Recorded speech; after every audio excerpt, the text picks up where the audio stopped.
Jesus, you're the sun.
Sinzi niba wari wabona icyizere umwana abagirira umubyeyi ari kugenda n'amaguru azi ko umubyeyi ari inyuma ye amureba.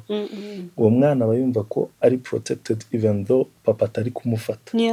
Rero n'icyo cyizere nicyo gituma ndirimba igihe numva ncitse intege, igihe numva ibibazo byambanye byinshi, hari indirimbo inzamo inyibutsa ko ijisho ry'Imana rindiho rindeba.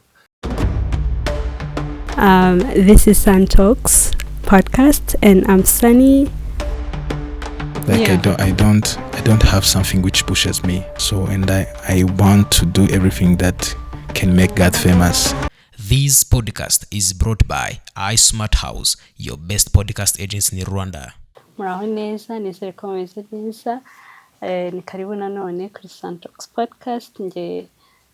Nitwa Sunny, ni host wanyu nk'ibisanzwe. Nizere ko mumeze neza, ubuteka komeje kubana namwe. Uyu munsi rero twongeye kugirirwa iteka ryo kugira umushyitsi ukomeye cyane. Njyewe personally ndi umufana we cyane. Murakoze cyane. See, you have a fun. Yeah, and abantu benshi baramuzi, ariko ku batamuzi, umuntu utakuzi wakwivuga ute? Nitwa Yves Nkaka. Ndi umudventiste w'umunsi wa karindwi. Nsengera kuri Kigali English Church. Ndirimba muri Senders God naho benshi banzi. Ariko ndumva ari byo ngibyo nkaba nkiri ingaragu. Okay.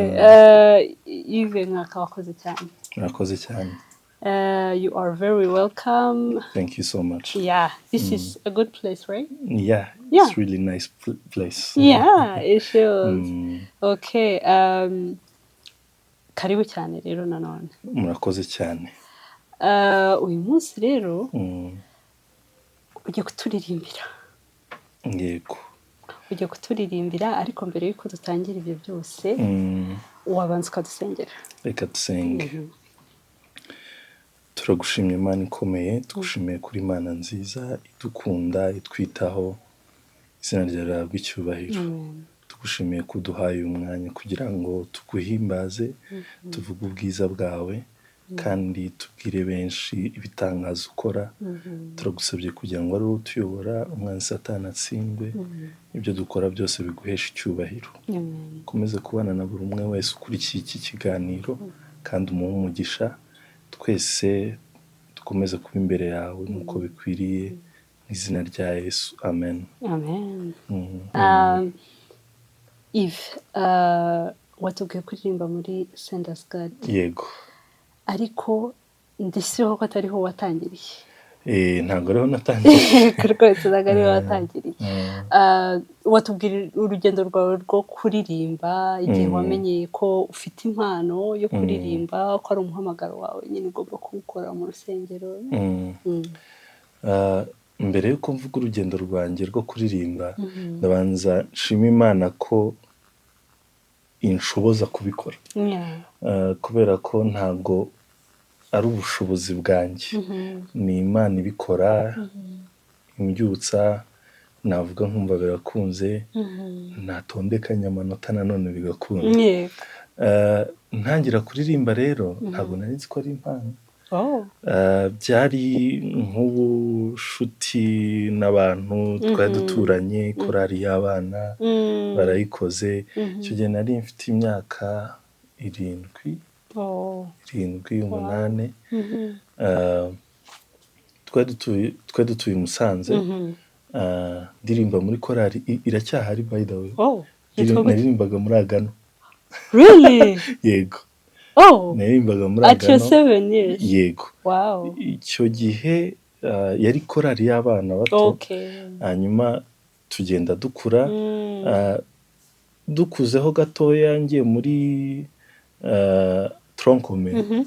Naririmbye kuko twahise duhindura na church, tuva kuri Kigombe haza irindi shami rishya ryitwa Galilaya, rihinduka n'itorero. Nasenganye na sogokuru wawe by the way. Yego. Kuri iryo shami rishya niho naririmbye muri korari yitwa Umubwiriza. Muri tronkome ku ishuri naririmbaga muri groupe yitwa Mission Singers. Kumbe wayimenyeye ku ishuri? Yego. Niho nayigiyemo, ndaritswe n'umutoza, n'uwari umutoza wayo witwa Perere, mbona kuyijyamo.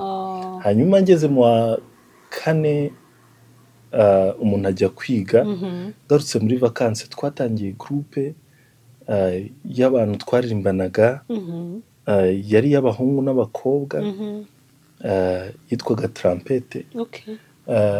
Yabagamo bamwe mu baririmbyi n'ubu ngubu b'inshuti zanjye, harimo ba Dada, ba Kaneza n'abandi twarimbanaga i Musanze mu gihe cya vacances. Ariko nakomeza kuririmba mu Mubwiriza. Ndangije ayo ku ishuri yo sinyavuze muri advanced level. Naririmbaga mu yitwa La Voix du Christ, yitwa Singing for Our Redeemer. Nyuma nza kuririmba no mu yindi yitwa Deliverance yo ku ishuri. Kuri iryo shuri niganyeyo na Praise wakoresheje ikiganiro ubushize. Ntabwo twahiganye ariko yarahize, nabimenye ko yahize. Ni hehe? Kuri Saint Andre. I Nyamirambo. Kumbe. Yego. Wow. Hanyuma hari ahandi nibagiwe naririmbye muri korari yitwa Angels. Nayiririmbyemo ahantu nize mu wa 4 aho bita i Remera Rukoma.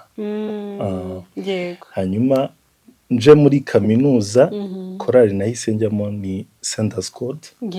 Nyiririmbamo guhera muri 2017. Yego. 2019 niba atari 2020 sinibuka neza. Njya muri Ecole du Ciel. Yego, hari abantu bakoze rwose muri Ecole du Ciel. Yego. Ndirimba muri Ecole du Ciel. Ubu ngubu korari ndimo ni Sanders Code. Nkaba mba no muri Masquire iyo yakoze. Yakoze kwikora gake wa mugani. Wow. Uri umuririmbyi kweli. What? None se mu gukura kwawe, ababyeyi bawe bazi kuririmba nyine, wenda ukaba warabyigiye kuri bo, cyangwa like ni ikintu cyaje gutyo? I don't want to expose them. They don't know how to sing. You understand what I mean? Baririmba bisanzwe Nkanjye.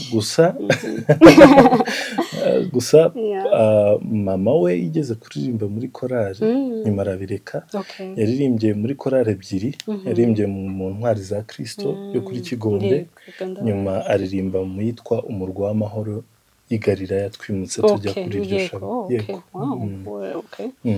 None se wakuze wumva izihe ndirimbo? Kuko ndashaka kumva background y'umuririmbyi muri wowe. Wakuze wumva izihe ndirimbo? Niki cyagushinze kugira ngo ujye mu makorali angana gutyo? Nyemerera mvuge ngo naratembereye. Okay. Kubera ko numvishe genre nyinshi zitandukanye. Natangiye nkunda okay, bitewe na korali y'abana. Twakundaga kumva Children of Heaven kubera ko twabireferagaho nk'abana. Of course. Igihe twegeye imbere gatoya ngiye muri Mission Singers, nibwo natangiye kumva Patmos.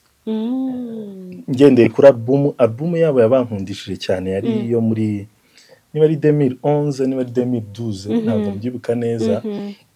Nibwo nakunze Patmos. Okay.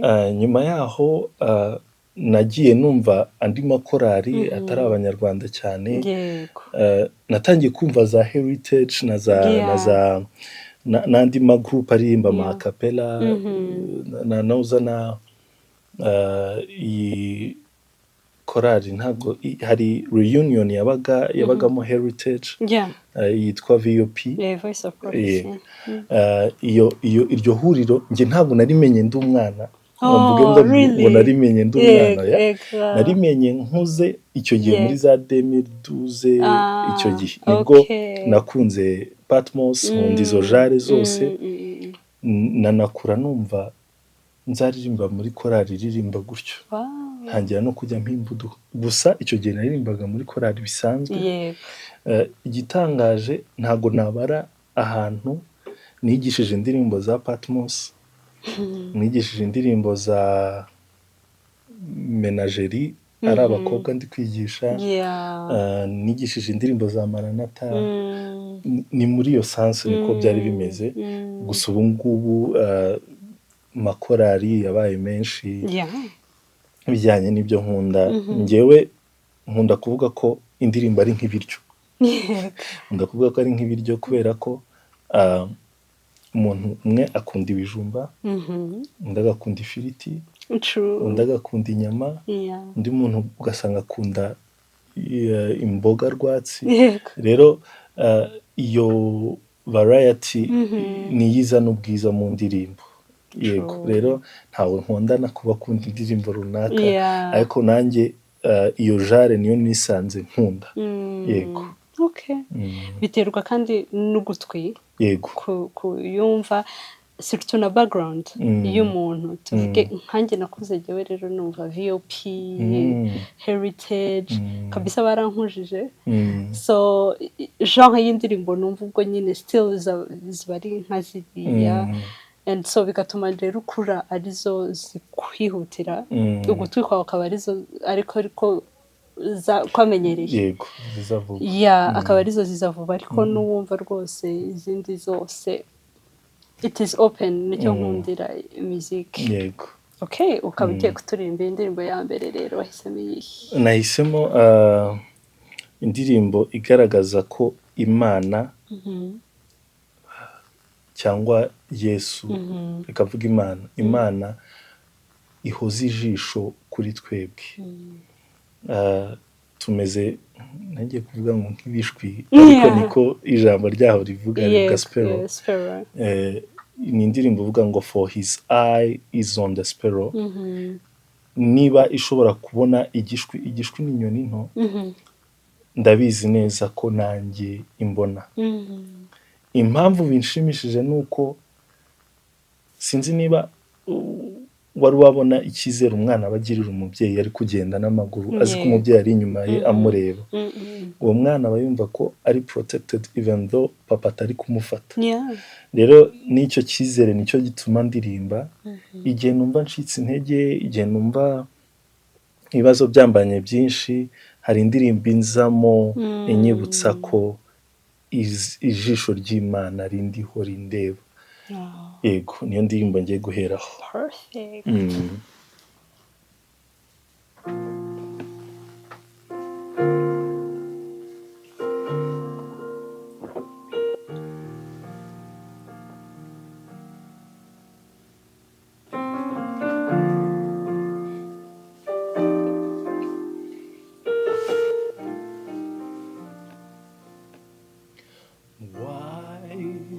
Should I feel discouraged?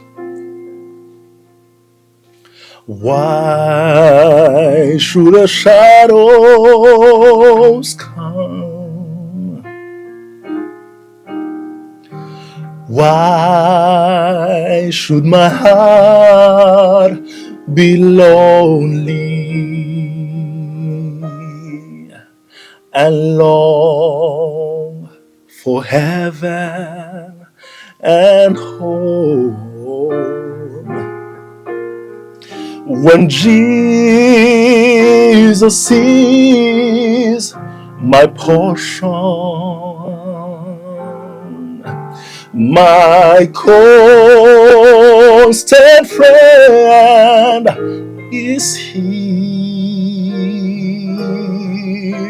for His eye is on the sparrow,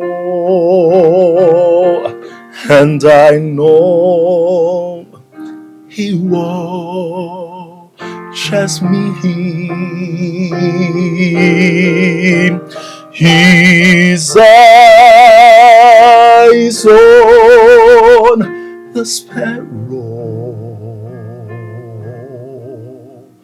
and I know He watches me. I sing because I'm happy. When I sing because I'm free. His eye is on the sparrow, and I know He watches me.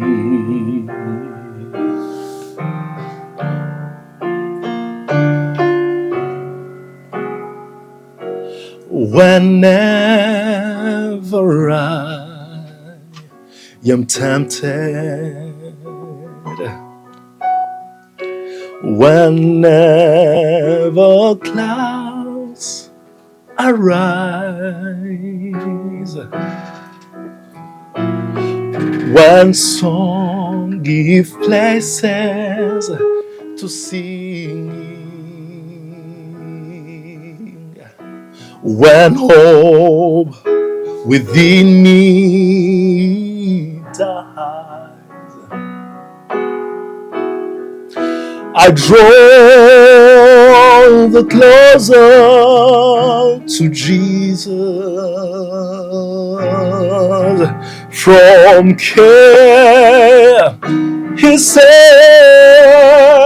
me free. Oh, His eye is on the sparrow,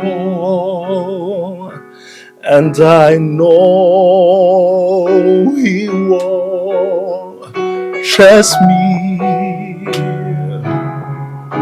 Well, His eye is on the sparrow, and I know He watches me. I sing because I'm happy. When I sing because I'm free. his eyes on the sparrow, and I know he watches over me. For his eyes on the sparrow, and I know he watches over me. His eyes on the sparrow, and I know he watches. I know he watches, and I know he watches over me.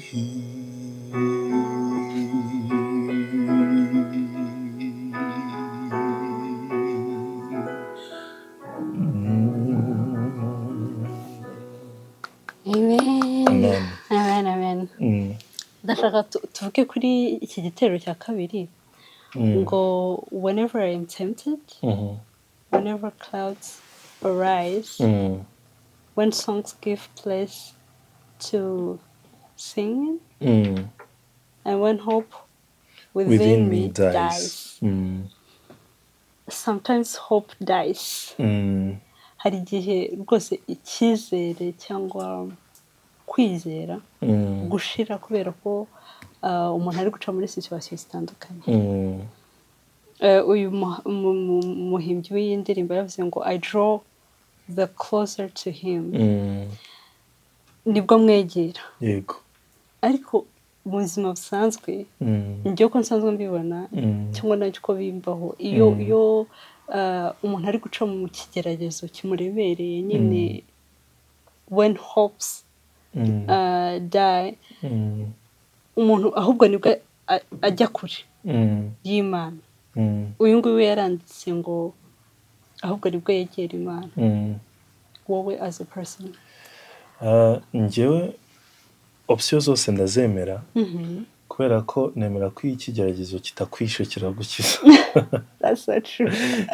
Yeah. Impamvu bivuze gutyo, hari ingero muri Bibiliya nyinshi z'abantu bahuye n'ibigeragezo bikabakiza. Ndaguha urugero. Umwami Nebukadinezari ndumva hari ahantu yigeze guhura n'ikigeragezo bikarangira kimukijije. Si we gusa, hari n'abandi. Buriya na Dawidi gupfa k'umwana we yabyaye kuri Betisheba ntabwo byatumye ajya kure y'Imana, ahubwo yaravuze ati Mana kubera iki ibi ngibi bibaye, ariko ntabwo byamujyanye kure y'Imana. Gusa inshuro nyinshi nanjye uko mbibona nuko abantu benshi batendinga kujya kure y'Imana iyo bari mu bigeragezo. Kubera iki? Twumva ko Imana itari kumwe natwe iyo duhuye n'ibigeragezo, ariko Imana ihorana natwe twaba turi mu bigeragezo, twaba turi mu byishimo. Moral lesson nuko tutakagombye kwegera Imana kubera ibigeragezo, tutakagombye kwegera Imana kubera imigisha iduha, ahubwo mu bibi no mu byiza dukeneye kwegera Imana. True. Wow. Amen. Okay, what is the next song? Next song ni indirimbo yitwa Nzaruhuka ngeze iwacu. My favorite. Yego. Ni indirimbo ya Echo du Ciel, ariko n'amaskwaya ishobora kwiririmba. Dufite n'andi makorari ashobora kuyumva akayiririmba. Ikintu cyiza kirimo gikomeye nuko bya bindi twavugaga by'ibibazo n'ibigeragezo, aho ibyiringiro byacu bipfa, iduha ibyiringiro bivuga ngo ubwo Yesu azagaruka cyangwa ubwo nzagera iwacu nzaruhuka. Ikatwereka ubwiza bw'icyo gihugu ku buryo ushobora kwibaza uti iki gihugu banza kitabaho, ariko mu by'ukuri kibaho. Kuko wibaza ukuntu izo nyamaswa zo mu ishyamba zizaba ziri kubana n'inyamaswa dusanzwe dufite cyangwa amatungo tugira mu rugo. Ukibaza ukuntu nawe ubwawe uzaba uri kubana n'izo ntare, ukibaza iyo mihanda y'izahabu uzanyuramo. Icyo gihugu ni cyiza. Iyi ndirimbo rero iduha ibyiringiro ivuga ngo hano ku isi turi guca mu bintu bituruhije, turananiwe, ariko nitugera iwacu tuzaruhuka. Tumeze nka ba bantu turi kureba kuri finish line, tukavuga tuti hari ahantu nituhagera turaza kuruhuka. Rero ntiturambirwe, ahubwo iyi ndirimbo iduteremo ibyiringiro ko tuzaruhuka.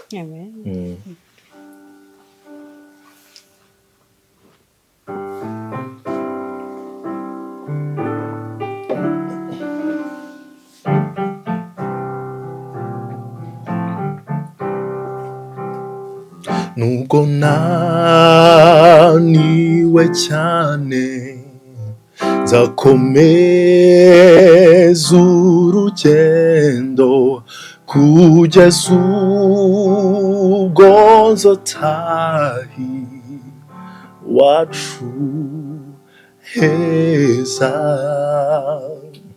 ahahora umucyo nihagera umwijima, nta byago biharangwa namba.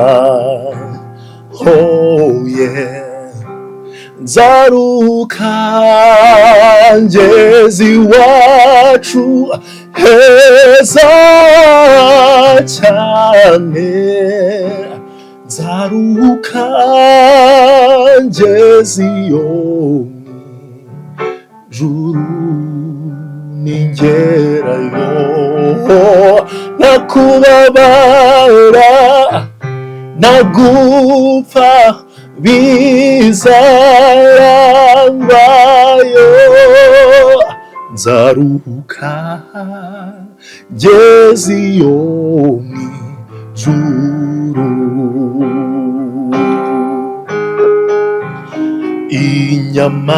Inyamaswa z'ishyamba ntizizagira urwango, intare izabana yoni n'amahoro, kandi umwana muto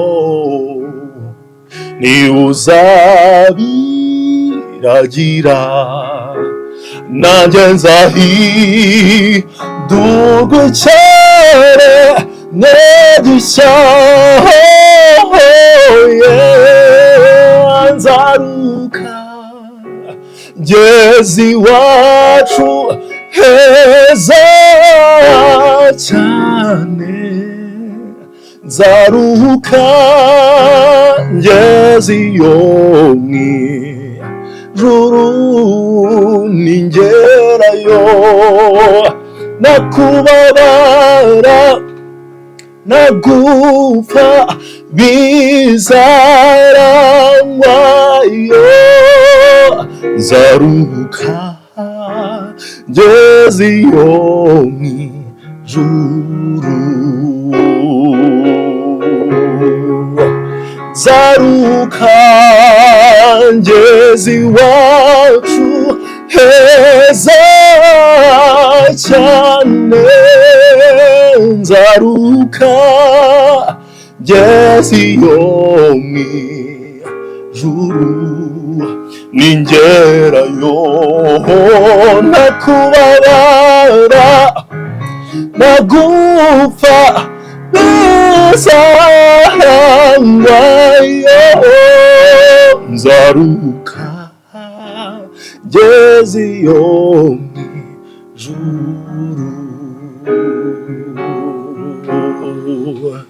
nzaruhuka yeziyo mw'ijuru.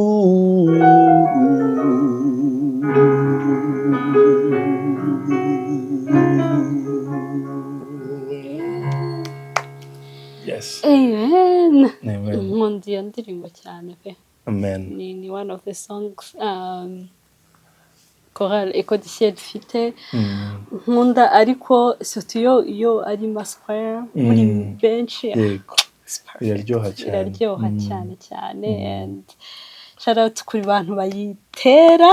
Yego. Nukuri. Shout out ku bantu bayitera. Harimo Moses, harimo Elise, harimo n'abandi bazayitera hazaza. Nukuri be. Rwose shout out to you. Shout out to you guys. Ndashaka kumenya mu basolisters bose dufite abantu baririmba amasolo songs. Ninde muntu wumva ukavuga ati okay tick. Ni benshi. Mwese muvuga ni benshi. But impamvu ari benshi ni kwa kundi nakubwiraga. Ntago repa yahora igizwe n'ifiriti gusa. Niyo mpamvu baba benshi, kubera ko hari ujyaho nk'umuceri, ndakajyaho nk'inyama, ndakajyaho nk'ifiriti, ndakajyaho nk'amashaza, kandi byose urabikunda, uba ugomba kubirya. Rero ni benshi, nabo ntashobora kuneminga amazina yabo, si ukubera ko ntabakunda, ariko ni benshi gusa.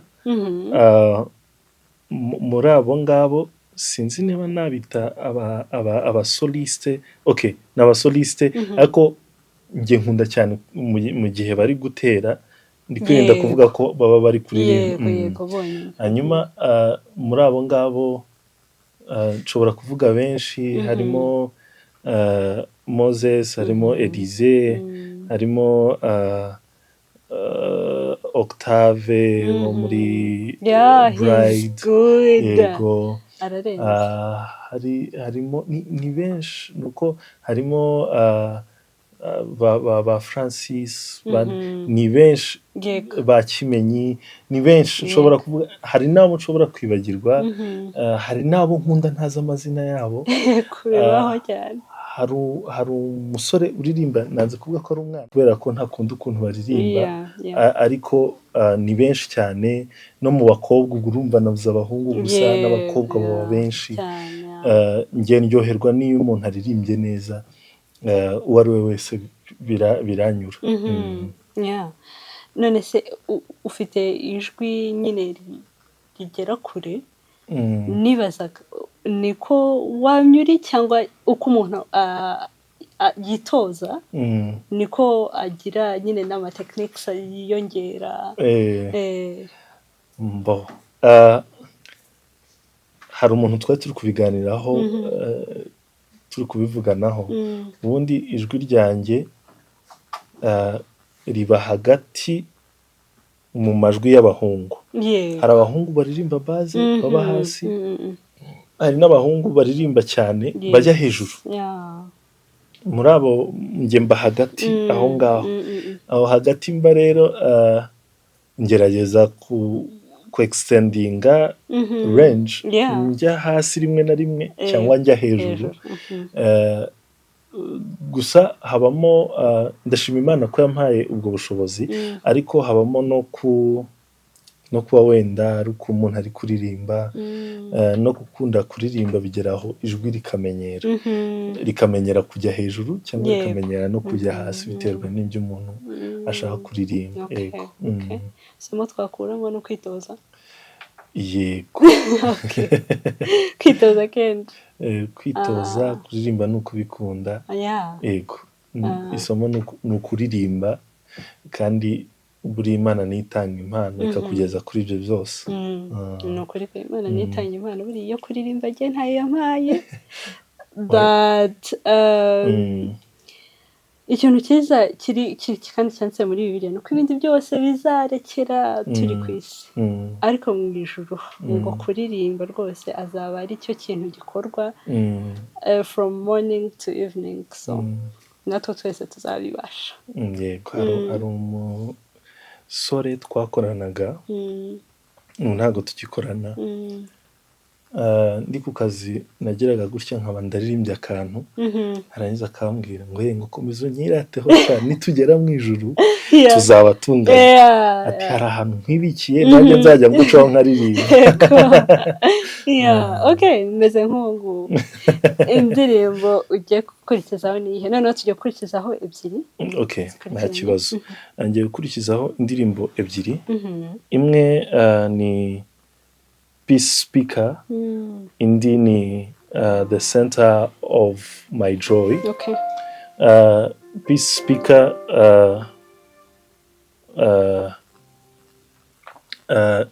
indirimbo ngiye kuririmba ni Peace Speaker na Jesus, The Center of My Joy. Yeah. Peace Speaker ahanini ivuga cyane kuri nzu utanga amahoro. Hari ibintu byinshi izi ndirimbo ziri kujyana cyane cyane n'ibintu ducamo. Ni coincidence cyangwa ni ibintu like nzitegura naziteguye nk'indirimbo zizwi n'abantu benshi. Okay. Ariko ku rundi ruhande maze kubyitegereza nsanga zose ziri kutwereka ko ibibazo birahari, akutanga amahoro turamuzi. Ibibazo birahari, utureberera arahari. Ibibazo birahari, tuzaruhuka Yesu agarutse. Ubwo rero sinzi ukuntu byakozwe ariko n'umugambi w'Imana. Wibutsa abantu bazareba iki kiganiro bose ko nubwo turi guca muri iyi si iruhanije ariko nyuma ya byose hari Imana itureba itanga amahoro kandi umunsi Yesu azagaruka tuzaruhuka. Amen. Yego. Amen. Okay.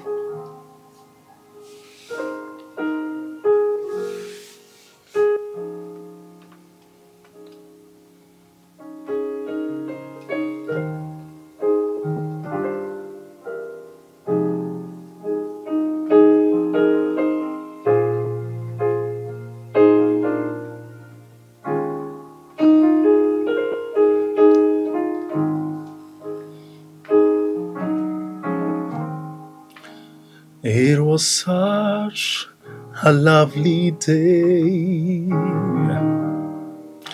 The sun was shining bright. A gentle wind was blowing my way. Not a storm cloud inside. Then suddenly, without warning, a storm surrounded my life.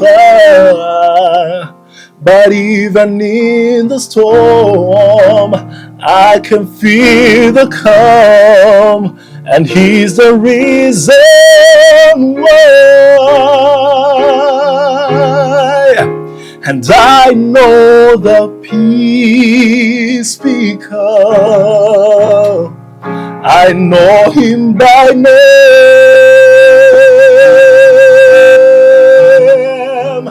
I know the peace speaker.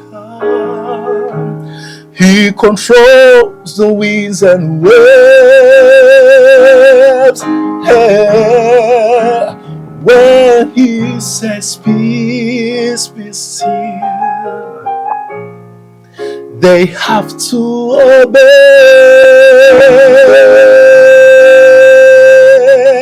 I'm glad to know the peace speaker. Yes, I know Him by name. There's never been another man with the power of this friend. By simply saying, peace be still, He can calm the strongest wind. So now I never worry when storms, clouds come my way. I know that He is near me to drive away my fear. I can smile and say, and I know the peace speaker. I know Him by name.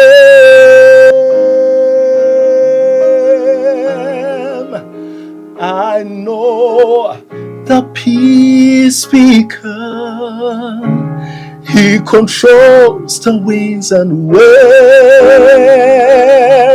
Hey, when He says peace, be still, they have to obey. I'm glad I know the peace speaker. Yes, I know Him by name.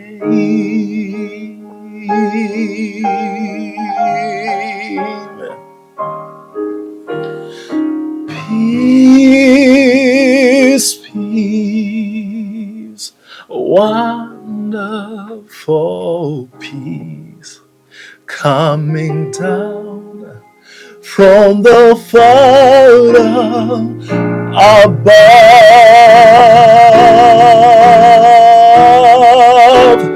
When He says peace, be still, they have to obey.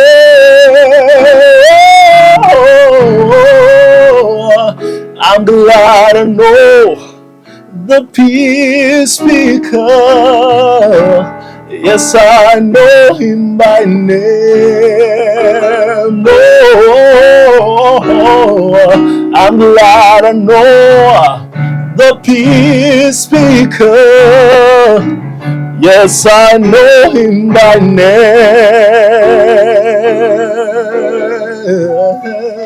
I'm glad I know the peace speaker. Yes, I know Him by name. Oh.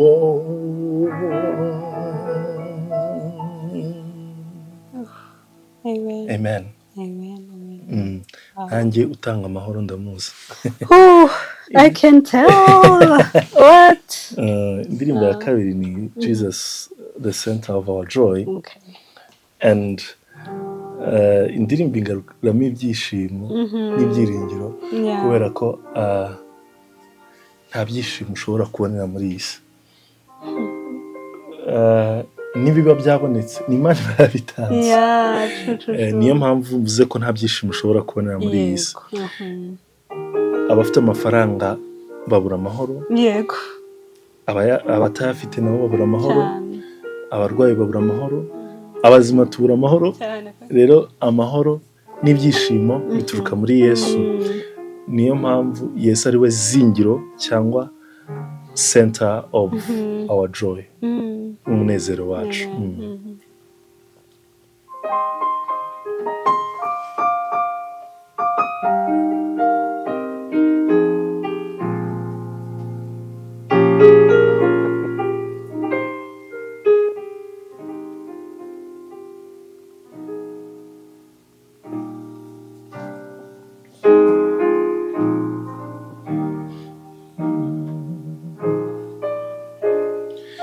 Jesus, you're the center of my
of my joy. Jesus, you are the center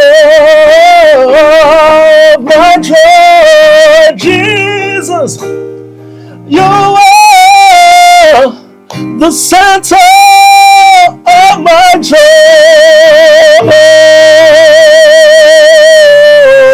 Oh, joy. Jesus, you're the center of my joy. Jesus, you're the center of my joy.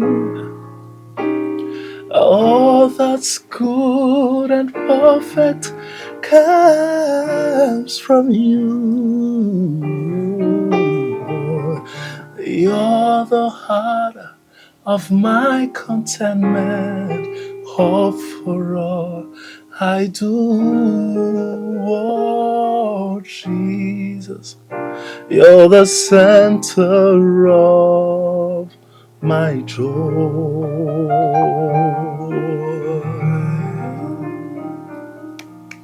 Amen. Amen. What a beautiful song. Kandi irameze neza. Ni ukuri biri gukompletana. Urabona ko imwe irangiye ni peace speaker. Iyi ngiyi ni center of my joy. Ko nyine peace speaker. Yesu abaye amahoro yacu, nanjye aba ni ibyishimo byacu cyangwa umunezero wacu. Tubuze iki muri make? Nta na kimwe. Amen. Wow. Wakomeje utubwira ugereranya indirimbo n'ibyo kurya. Aha, reka nkubaze rero ku byo kurya. Yego, nta kibazo. Abantu bagutumira saa sita bati ngwino dusangire. N'iki bategura? Sorry, ari ikintu nakundaga mbere. Kugenda nkivaho kubera gutinya ko wenda ubuzima bwawe butagenda neza. Ariko abanzi ba hafi bari bazi ko nkunda ifiriti.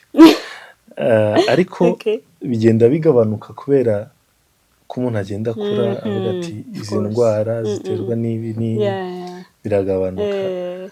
Rero gusa ntabwo nkunda guhindura ibiryo.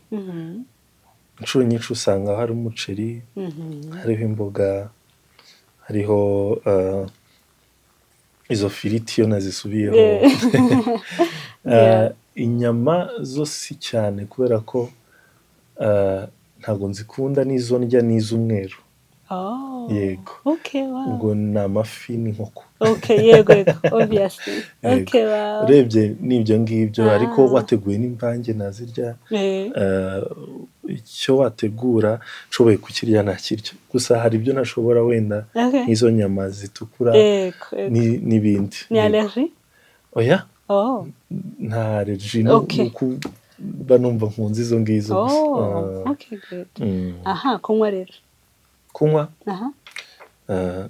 Amazi, amata, fanta na ji. Ntabwo bijya birenga ibyo. Wow. Umuntu uri soba koko. Abantu rero mushaka gutumira Yves mwabyumvise. Mbabariza abantu bawe. Niko bimeze. Abakuzi ubwo barabimenye. Yego. Ndashaka kukubaza ikintu cyo kuba inshuti n'umuntu. Hari akantu nari ndimo kuganira n'inshuti yanjye, niyo mpamvu kaje karapopinze. Hari friendship isanzwe no kuba umu best friend cyangwa a close friend na relationship isanzwe, y'abantu bakundana bari gushaka kuzimanya imbere. Utekereza ko ari ihiri importa muri ibyo bitatu? Ni ikibazo gikomeye kubera ko ubushuti bwo ku isi ntabwo nigeze mba disappointed, ariko bitewe n'uko ngenda mbibona nshobora kuvuga ngo relationship ijyana ku gukora ubukwe ni ikomeye, ariko tuzi abantu benshi babana bakundanye barangiza bagatandukana, cyangwa ugasanga babanye bakundanye ariko urugo rwabo rukaba rutameze neza batavugana. Nimvuga iy'aba best friend, hari abantu benshi bari buturebe bahemukiwe n'aba best friend baba ndetse hari n'abo ushobora gusanga nanjye ntarahemukiye. Hakaba n'ubucuti busanzwe nabwo ntabwo navuga ko ari bwo bwiza, kubera ko nabwo bushobora guhinduka. Gusa njye nizera ko ubucuti ubwo ari bwo bwose muri ubwo bwose ni bwiza. Ariko icyo umuntu aba asabwa ni iki? Ni uko nkanjye nagerageje uko nshoboye kose nka maintaininga bwa bucuti, bwaba bucuti busanzwe, bwaba kuba best friend, kwaba ibyo bijyana na relationship no kubana. Nuko nkanjye nshobora kububungabunga. Nicyo kintu cy'ingenzi kirimo. Umuntu arakosa, ukiga kubabarira abantu bagukosereje kandi bari inshuti zawe. Nibyo bintu bikomeye ndebamo cyane cyane ku ruhande rwanjye, nkareba ko mbungabunze bwa bucuti, ariko nanone niba hari unkoshereje nkamubabarira. Yego, ubucuti ubwo ari bwo bwose.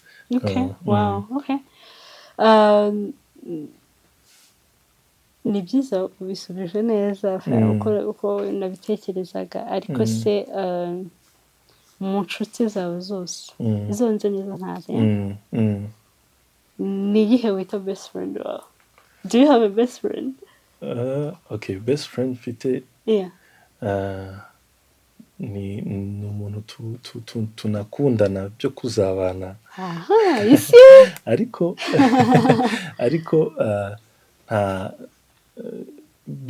njyewe ngira ikibazo, sinzi niba ari icy'imiterere, ariko ngira ikibazo nanjye nzi neza ko ngomba gukoraho cyo kubungabunga inshuti. Ibyo navugaga, umuntu aba ari inshuti yanjye, ariko umutima wanjye nkavuga nti uyu muntu ni inshuti yanjye, nubwo ntamuhamagaye, nubwo ntamuvugishije, arahari. Ariko hari abantu ubucuti budipendinga kuba uyu munsi nibutse anniversaire nkamupostinga, umunsi nibutse ko yagize graduation nkajyayo, ubukwe bwa mwene nyina nkaba ndiyo. Ndagerageza pe, ariko birangira kubera ubwo buryo meze, hari inshuti zimwe na zimwe nduzinga, rimwe na rimwe zikagenda kubera iyo communication yanjye idahari buri kanya. Ikindi zikagenda wenda bitewe n'amakosa nakoze, nabyo bibaho, cyangwa n'amagambo bumvise. Gusa njyewe icyo nshyira imbere ni uko nifuza kubana n'abantu bose amahoro, kandi ibyo birafasha, bituma ubuzima bwawe bugenda neza. Iyo ugenda mu muhanda nta kintu na kimwe wikeka, kandi nanone nawe ukoshereje ukabasaba imbabazi, bantu nakoshereje nubwo nawe mbizi cyangwa ntabizi, mbasabye imbabazi. Tubasabye imbabazi cyane. Niko bimeze. Wow, amazing. Twagiye ku ndirimbo ikurikiye, dukore ebyiri zikurikiranye. Yego, ni amayimwe abiri akurikiranye. Imwe iri mu Kinyarwanda, indi imwe iri mu Kinyarwanda, indi iri mu Cyongereza. Iya mbere ni My Jesus I Love Thee, indi ni nguwe neza mu mutima, nimbona amahoro yomboka nk'uruzi naho n'abafite ishavu. Urumva nanone biraza kugaruka muri ya jare twe turimo, biratangaje. Iyi ngiyi rero ivuga urukundo nkunda Yesu, ngiye kwivugaho mu ncamake. Ndashima Imana ko Imana yabanye nanjye, ikabana n'umuryango wanjye, ikabana njyewe n'umuryango wanjye muri rusange. Uko ubuzima bugenda bukomeza, uko iminsi yicuma, niko ndushaho kugenda mbona ikiganza cy'Imana. Hari byinshi umuntu aba utahita avuga uko byagiye bigenda, Yeah.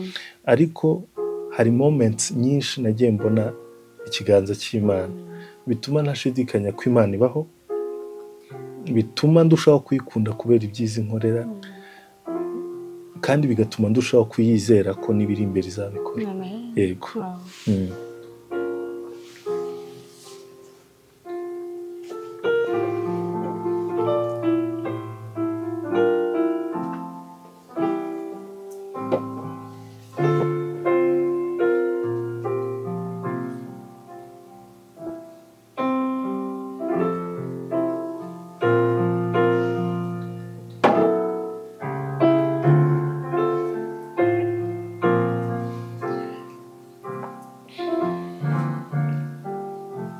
My Jesus, I love thee. I know thou art mine. For thee all the follies of sin I resign. My gracious Redeemer, my precious Savior, if ever I love thee, my Jesus, 'tis now. I love thee because thou hast first loved me and purchased my pardon on Calvary's tree. I love thee for wearing the thorns on thy brow. If ever I love thee, my Jesus, 'tis now. In mansions of glory and endless delight, I'll ever adore thee in heaven so bright. I'll sing with the glitter and roll. If ever I love thee, my Jesus, 'tis now. My Jesus, 'tis now. My Jesus,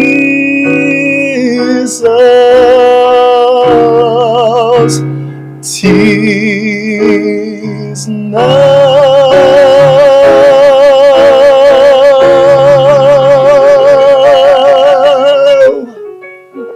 Amen. Ego, indirimbo njye kuririmba, yego ya nyuma, nimbona amahoro yomboka nk'uruzi, indirimbo izwi cyane. Naho naba mfite ishavu uko ndi kose cyangwa uko mba kose, nkunda kuvuga ko nguwe neza mu mutima. Kubera iki? Kubera ko Yesu ari muri njye. Yego, amahoro nk'aya ngaya ni Yesu yatanga. Tugomba gusenga dusaba Yesu kugira ngo yaduhe. Yego.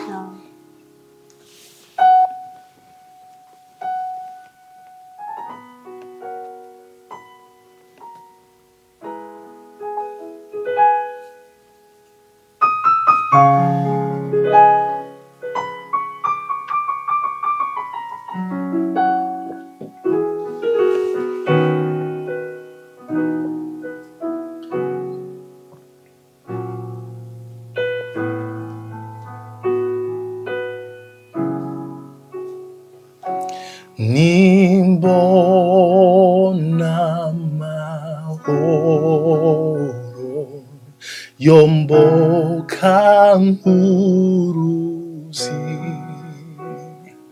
naho naba mfitishavu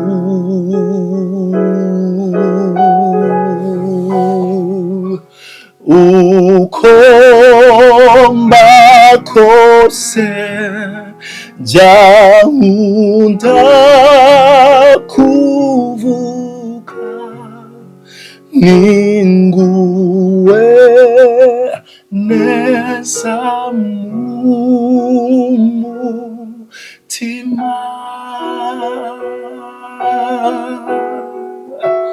ni neza ndatuje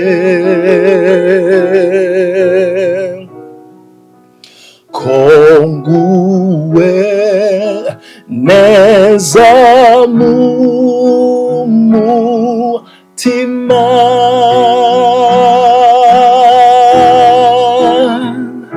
sauta ninanera nkagira n'ibyago nkomezwa no kwiringira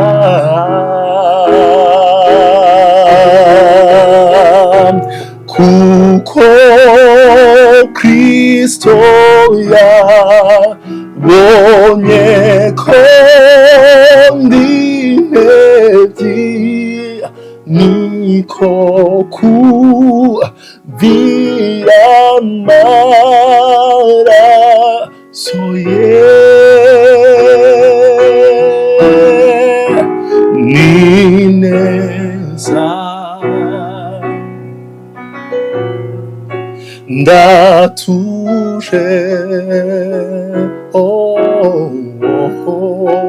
konguwe neza mu mutima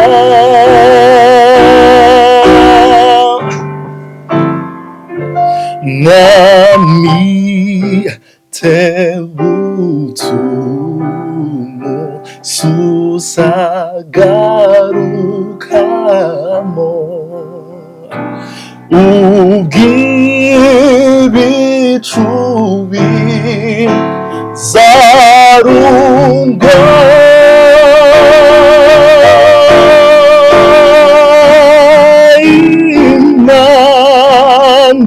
imandibuze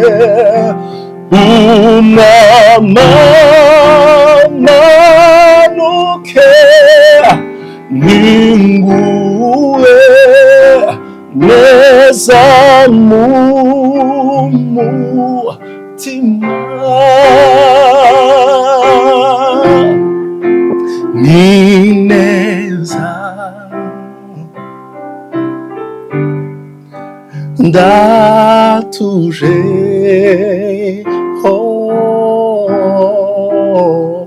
konguwe neza mu mutima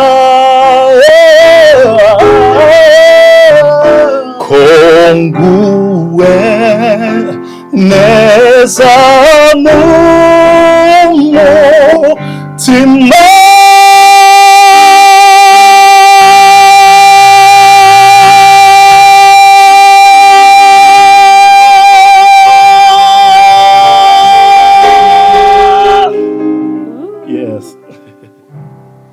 Amen. Yves, wakoze cyane. murakoze namwe Ukuri wakoze cyane twafashijwe Kawera yarahari yatuyoboye and umuntu akoresheje ngo ni iki umuntu yagusengera none aba bantu bose bazakureba bagusengera munsengere nzabona ijuru kubera ko ubuzima ntago ugomba kurangirira hano ku isi rero musengere dusabirane tuzabona ijuru iby'isi turabikeneye dukeneye amafaranga nayo musenge Ni ukuri pe. tuyabone musengere n'imiryango yacu ubuzima bwacu ariko ikiruta byose dusabirane he kuzabura n'umwe mu bwami bw'ijuru. Amen. Yego. Wow. Ikivuzo cyiza cyane. Mu musengere, mu dusengere twese muri Niko rusange. bimeze. Wakoze cyane. Wakoze cyane nawe. Ndashimiye cyane n'umupiyaniste uhari utashatse kwigaragaza. Imana umugisha yafashijwe. Imana umugisha cyane. Yakoze cyane. Imana umugisha. Imana umugisha. Namwe rero Imana ibaho umugisha kandi ikomeze ibarinde ibaturindire. Mukomeze musubscribinge muhuze abantu n'abandi babone ijuru cyo riri gukorera aha hantu. Nukuri habayemo indirimbo nziza. Iki kiganiro muzagisharinge n'inshuti zanyu nazo zihabwa umugisha nkatwe. Amen. Imana ibaho umugisha rero. Ciao ciao. Having that awareness that God sees you and that He understands whatever you're going through, and then it's your part to let whatever you are holding on to. Now, when you let it go into God's hands, that's when He comes out with a better version of your life. Wake up and let's do this.